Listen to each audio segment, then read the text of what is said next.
Now, story time! নমস্কাৰ, মোৰ নাম শ্ৰী নিবৃত্তি নাথ।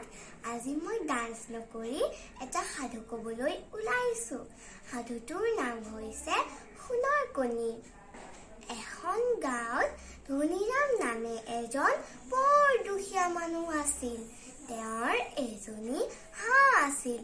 হাঁহজনীয়ে সদায় এটাকৈ কণী পাৰে আৰু সেই কণীটো ধনীৰামে বজাৰত গৈ বিক্ৰী কৰে। তাৰে সি যিখিনি টকা পায় তাৰ পৰিয়ালটো যেনে তেনে চলাই আছিলে। এদিনাখনৰ কথা, ধনীৰামে দেখিতো আচৰিত হ'ল যে হাঁহজনী দেখোন এটা সোণৰ কণী পাৰি থৈ দিছে। তাকে দেখি তাৰ মনটো বৰ ভাল লাগিলে, বৰ ফূৰ্তি লাগিলে। সি ভাবিলে, মই যদি এই সোণৰ কণীটো বজাৰত গৈ বিক্ৰী কৰোঁ, মই কিমান টকা পাম, মই কিমান ধনী হৈ যাম।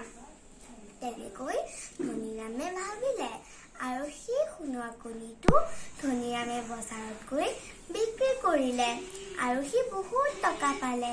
তেনেকৈ প্ৰতিদিনে হাঁহজনীয়ে এটাকৈ সোণৰ কণী পাৰিছিলে আৰু সেই সোণৰ কণীটো ধনীৰামে বজাৰত গৈ বিক্ৰী কৰিছিলে। তেনেকৈ ধনীৰাম লাহে লাহে দুখীয়াৰ পৰা ধনী হৈ গৈ আছিলে।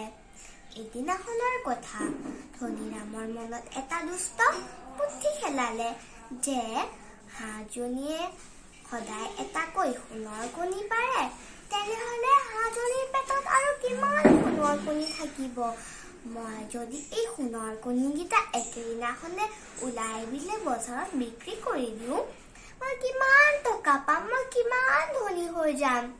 তেনেকৈ ধনীৰামে ভাবিলে আৰু পিছদিনাখনে ধনীৰামে হাঁহজনীক ধৰি আনি হাঁহজনীৰ পেটটো ফালি পেলালে আৰু সি যি দেখিলে তাকে দেখি পেলাই সি কান্দিবলৈ ধৰিলে। সি ক'লে, হায় ৰাম, মই কি কাম কৰিলো, মোৰ সোণৰ কণী দিয়া হাঁহজনীক মই মাৰি পেলালো। তেনেকৈ ধনীৰামে নিজৰ ভুলটো বুজি পালে আৰু লাহে লাহে ধনীৰাম আকৌ ধনীৰ পৰা দুখীয়া হৈ গ'ল। এইখিনিতে সাধুটো শেষ হ'ল। আমি সাধুটোৰ পৰা এয়াই শিকিলো যে আমি কেতিয়াও বেছিকৈ লোভ কৰিব নালাগে।